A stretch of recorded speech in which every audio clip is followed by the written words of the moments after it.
I just have to say that I object strenuously to your use of the word hilarious.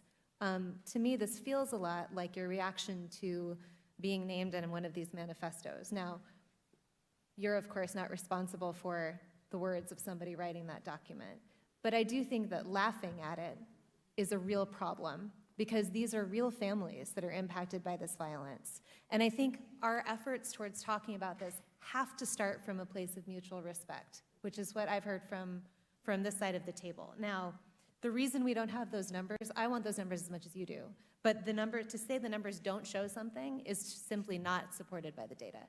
Okay, and Mr. Clay, so we have two members who have not, so I'm going to go to the two members who have not yet, and we'll give an opportunity for a closing thought to any member who wants before we go. Am I next to respond, or is Mr. Meadows? I thought Mr. Meadows was Mr. next. Meadows, okay. Mr. Meadows is next, then Mr. Clay, then to you, Mr. Jordan.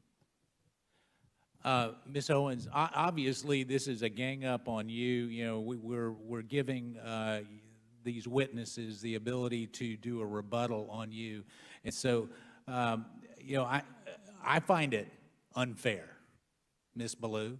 I mean, you know, candidly, for you to show mutual respect and then you to go after Ms. Owens, it's not appropriate. So, Ms. Owens, you can have 4 minutes and 34 seconds to respond. However, yield for a second. I'll yield to. Thank you. I believe, Ms. Owens, when you used the word hilarious, it was referencing the fact that no one had asked you a question. It wasn't to the subject matter of the hearing. Is that right? That is correct. And to have another witness insinuate something that is not accurate is just not appropriate, Mr. Chairman, for how witnesses are supposed to behave in front of this committee. I also think you didn't say it doesn't matter about the subject matter of today's hearing. You said there are other subjects that matter as well, and maybe we should spend some time on those. Is that accurate? That is correct, and they matter much, much, much, much more, and I have said that. I said that in my opening, and I will say it again. You know that white supremacy and white nationalism is ranks nowhere near the top of the issues that are facing Black America.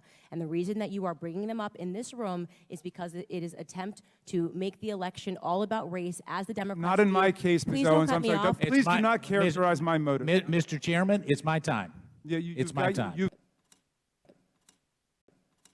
Every 4 years, you bring up race, and you knew exactly what I meant when I said hilarious, and you just tried to do live what the media does all the time to Republicans, to our president, and to conservatives, which you tried to manipulate what I said to fit your narrative, okay? I was not referring to the subject matter that is hilarious. I said it's hilarious that we are sitting in this room today, and I've got 2 doctors and a missus, and nobody can give us real numbers that we can respond to so we can assess how big of a threat this is, because you know that it is not as big of a threat as you are trying to make it out to be so that you can manipulate. And the audacity of you to bring up the Christchurch shooting manifesto and make it seem as if I laughed at people that were slaughtered by a homicidal maniac is, in my opinion, absolutely despicable. And I think that we should be above that.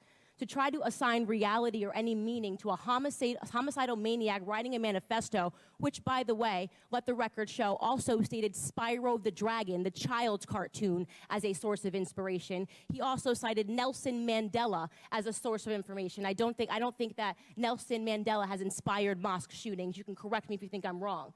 You would rather assign meaning to a homicidal maniac than to actually address the things that I said today that are actually harming Black America. Number 1, father absence. Number 2, the education system and the illiteracy rate. Illegal immigration ranks high, abortion ranks high, white supremacy and white nationalism, if I had to make a list again of 100 things, would not be on it. This hearing, in my opinion, is a farce, and it is ironic that you're sitting here and you're having 3 Caucasian people testify and tell you what their expertise are. Do I know what my expertise are?